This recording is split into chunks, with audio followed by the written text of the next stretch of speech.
Hey guys, I hope all is going well. Today is it's Saturday, and it's turned into a beautiful, beautiful day. It was pouring a little while ago, but clearly no longer. You can see the freshly mowed grass behind me, so that's good. Got that done yesterday. First things first, housekeeping. To continue the, I believe Millennial Cadre called it the Cobspiracy. In a loose relationship, I am smoking my Greywoodie poker.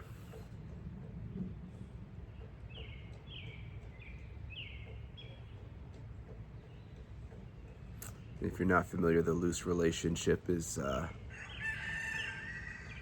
forget his name. He took over Greywoodie, also makes made the Greywoodie pipes. I don't think he's really doing that anymore now that he owns Greywoodie. And other than the Greywoodie website, Greywoodies are pretty much exclusively sold through the Missouri Meerschaum website. So I figured I can continue the Cobspiracy for you. But you know, it's funny. I used to not be the biggest fan of this pipe. I don't really know why. It's a little bit longer. You guys probably have noticed I prefer nose warmers. But this thing just smokes so well. And it's got the right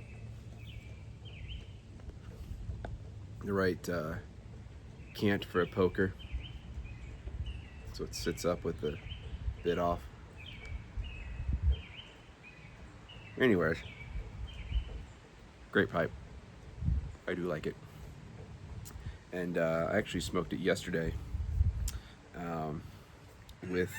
actually it was this exact combo. And it's phenomenal. So I wanted to have it again today. So it's the Greywoodie poker. And from Two Friends Pipe Tobacco, Bed and Breakfast.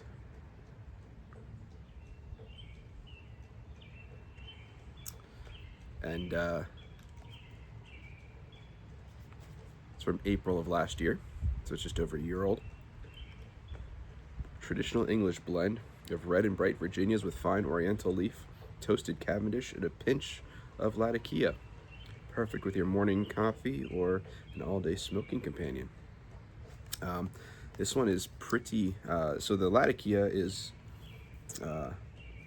it's not overpowering, it's there, but it's more condimental, you could say. But you definitely get a good amount of that Oriental spice, which I really like. I'm a huge Oriental fan, so this just hits really well. It's a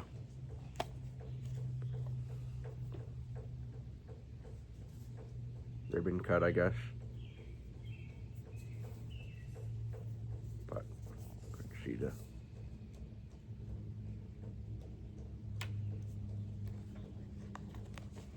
stuff's just really good. I'm sure it's good in other pipes too, but this one's really nice. Again, that Oriental forwardness is right up my alley. All right, so the point to today's video. I was just watching Greg Tunnel's video on the Tunnel Take about why he's a Christian, and you know, this is a conversation that I do enjoy, as you've probably noticed from a lot of my videos lately. And you know, I hinted at a couple of things the other day in a video on my faith journey, and Just wanted to go over a couple other things. I started reading this book last night, Why Be Jewish? And there's a couple of interesting passages in here I want to read to you guys, and a couple of thoughts that have come to my mind after watching Greg's video. So let's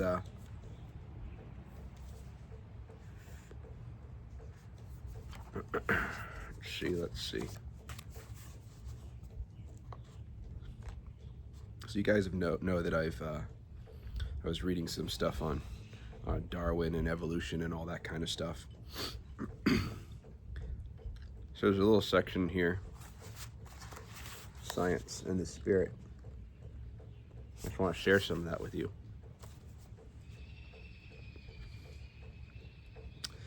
To believe in the potential goodness of human beings, to see them in God's image, to act with goodness, all of this reinforces Judaism's idea that we must seek to raise ourselves above the animal appetite-driven part of ourselves and into the realm of the spirit. If human beings are more than physical, if we are creatures of spirit as well, then cultivating spirit becomes our great task. In our scientific age, when we have learned so much about the nature of the world, we begin to believe that nothing that cannot be dissected or measured or seen can exist. Judaism recalls us to our deeper dignity. Beyond science is sanctity. We cannot change the world and leave our roots untouched. Sorry if that's been bouncing. Science has revolutionized our lives, often dramatically for the better. It has taught us unprecedented and fascinating things, yet it has costs. Sometimes intellectual achievements divert us from the center of our own beings. Science involves looking outward. The scientist must be separate from the object studied in order to gain intellectual mastery over it. Sanctity asks us to look within as well as without, and to judge not by a scale of mastery, but by a scale of reverence. To make a commitment to the reality of the unseen is not to deride science. The rabbis state that the seal of God is truth, and an honest faith must be consistent with what is true. To close our minds to evidence is to admit the weakness and narrowness of our faith. It's a pretty crucial thing right there. An honest faith must be consistent with what is true. To close our minds to evidence is to admit the weakness and narrowness of faith. True faith today, as ever, is supple and strong. For all its power, science cannot be the meaning of our lives or tell us why to get up in the morning. Supreme at how questions, science does not answer why. That is the function of faith. The human race has always battled with its own creativity. Technological inventions have been blessings, but they have also created mechanisms of destruction and annihilation. Without a belief in something deeper than the material workings of the world, humanity's fragile grip on goodness easily slides. All the blessings of our age will be in vain if we permit science to strip our soul. Human skill creates marvels, still we cannot let the products of our hands divert us from the promptings of our hearts. So I thought that was pretty important there, as far as the relationship of faith and science.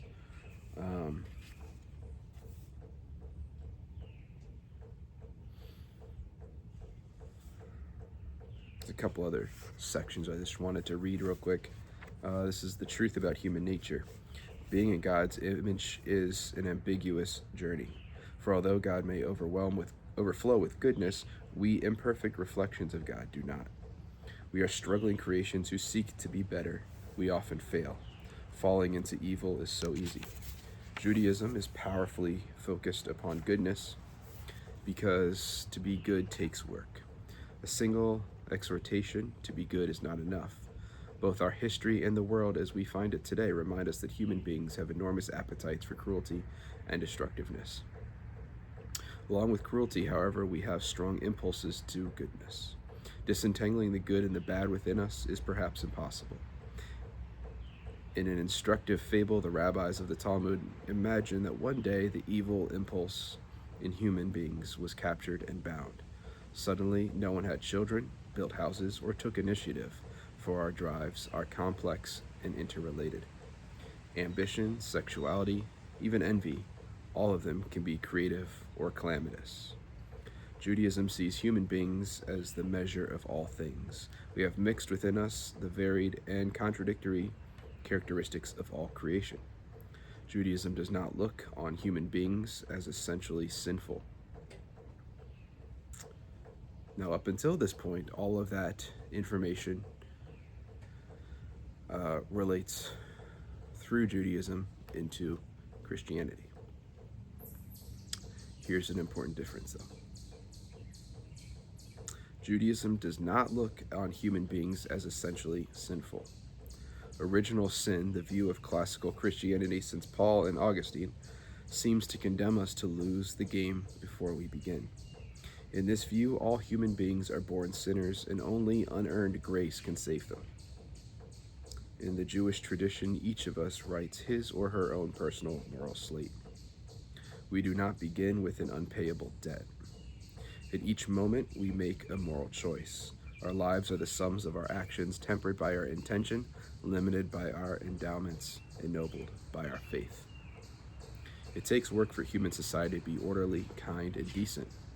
More than impulse and inspiration, human society needs laws that regulate the complicated interactions of human beings. Our mixed nature, with inclinations to do good and evil, needs careful monitoring and specific rules.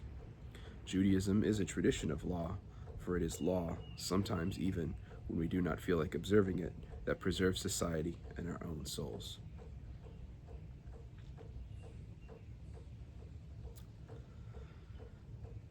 So that's an interesting thing there. And you could almost make the argument that even different Christian denominations sort of differ on the idea of original sin.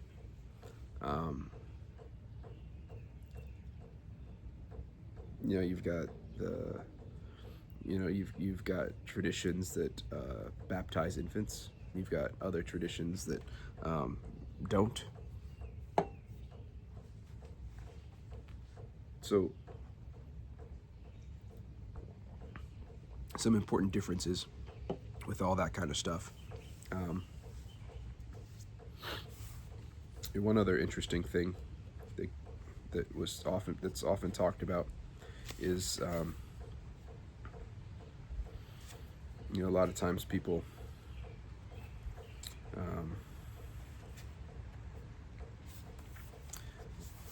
a lot of times Christians will blame the Jews for Jesus being crucified. And it's interesting because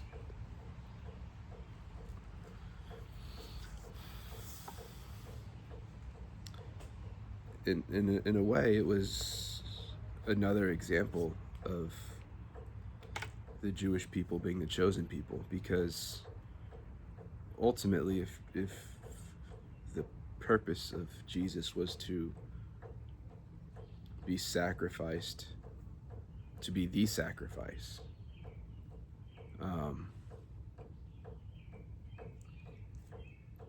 it had to happen, right? So a lot of times there's sort of animosity towards Jewish people because of that, but it had to happen that way, right? Don't hear many people talking about that.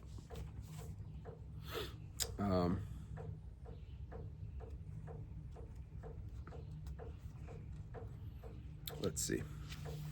There are a couple other things I wanted to mention.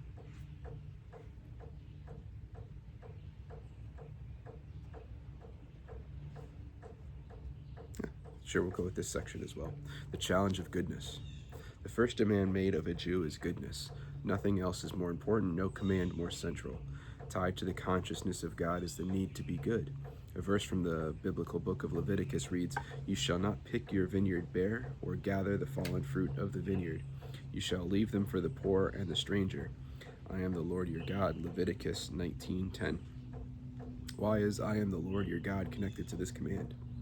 Because it is a consciousness of God in the world that lets us know that depriving the poor is wrong.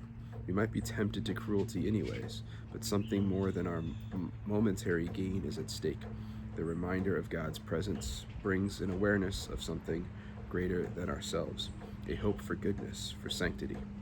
And in that verse is a reminder that those whom we seek to abuse are themselves reflections of God.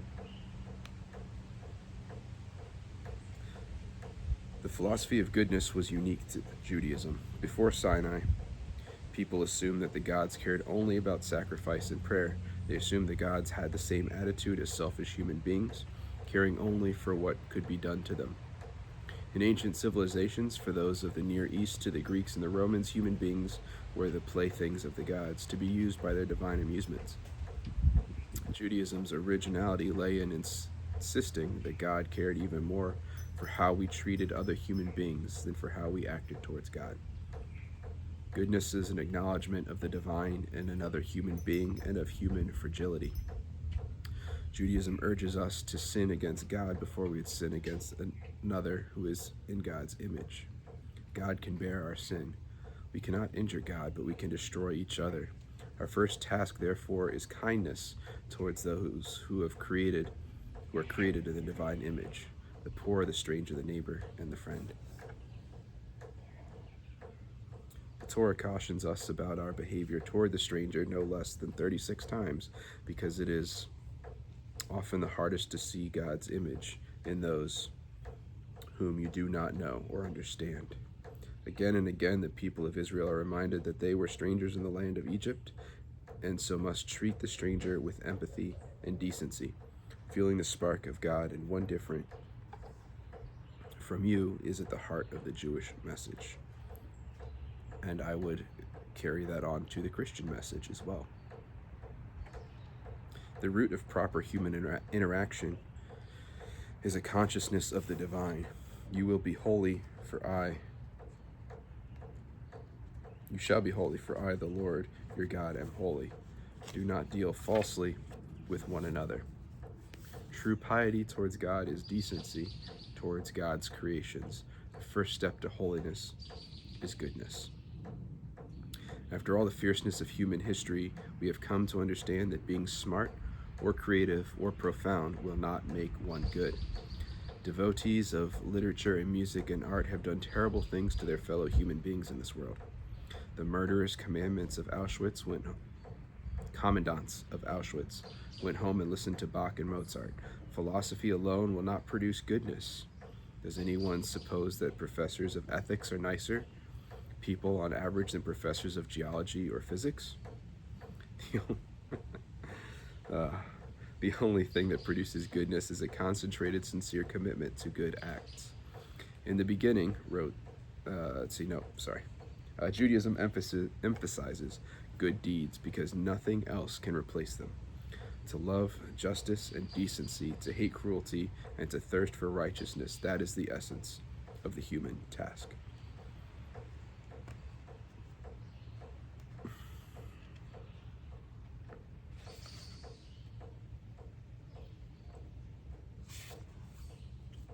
I'm going to read one last section. Pleasure and desire. Why is it so hard to be good? We are physical creatures with bodies and powerful desires. Religious traditions are often afraid of human appetites. They are afraid because human desire is so unpredictable. A considerate and kind man who for 30 years raised a family runs off with another woman. A caring, careful woman cannot stop herself from gambling away her savings. Why do people succumb to the destructive and even vicious impulses? Why do people want things they should not have and pursue those things with such fervor? There are many reasons, some of which we know, some we have yet to discover. And even when we do know, the uncovering of a cause does not always yield solutions. The question for a tradition is not only why, but given our mandate to live together, what shall we do? Different traditions offer different answers. Centuries ago, the Buddha decided that desire makes us unhappy. If we do not want, we would not feel frustration and longing. Extinguish desire, destroy all the attachment and wanting, and there will be no more unhappiness. He devoted himself to teaching his disciples how to want nothing. Other traditions acknowledge the persistence of desire, have tried to blunt or sublimate it. Some counsel minimizing sexuality, for example, or replacing sexual desire with hunger for God. Some made a religion of pleasure itself, counseling that all evil came not from pleasure, but from restricting our hedonistic impulses. Judaism took a different route.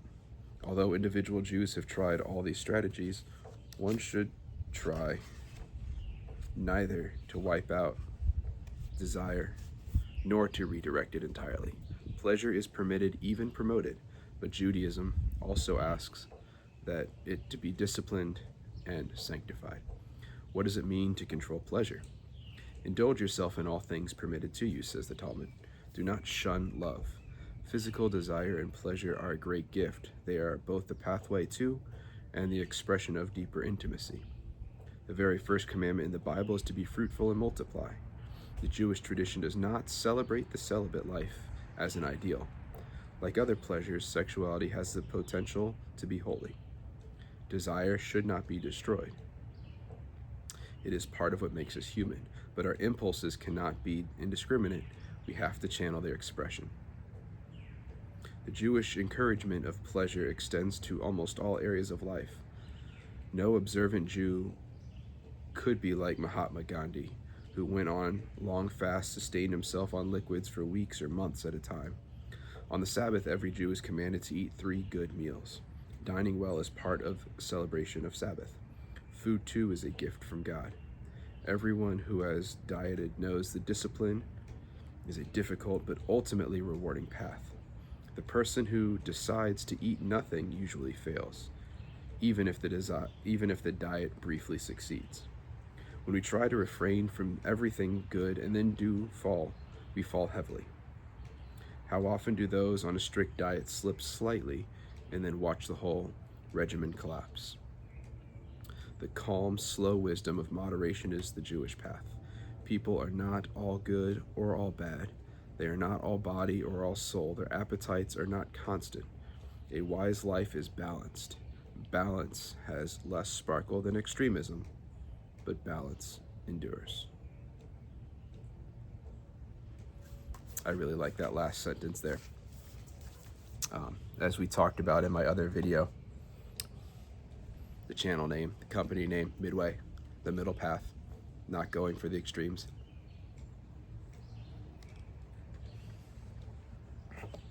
So I wanted to read that to everybody because a lot of it I think applies to most people's lives.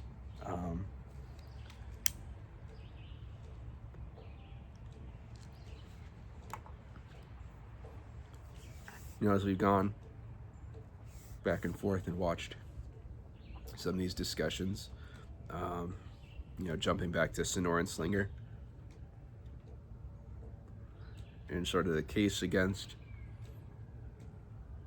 the monotheistic religions and in favor of just being a good person. I think a lot of those elements there are I think a lot of takeaways from that reading apply, and not necessarily in ways that most people think. A lot of those things apply to Christians just as well. And I think those are some great starting points that, for the most part, I think we can all actually pretty much come to agreement on those things as far as ways to live. So that's it. Just wanted to share that. I read that earlier in the day, and I thought that was pretty important to discuss. So anyways, one more time, if anyone's interested, I just found this at a used library sale. That's the only reason I picked it up. And the reason I started it so quickly after picking it up is because it's a short little volume. So once again, Why Be Jewish? There's the title of the book by David L. Wolpe. J. Wolpe, sorry. Backwards in the phone. You'll see it the right way, though, when you watch this. Anyways, that's it. Hope you all have a great weekend, and I'll talk to you in the next video. Bye.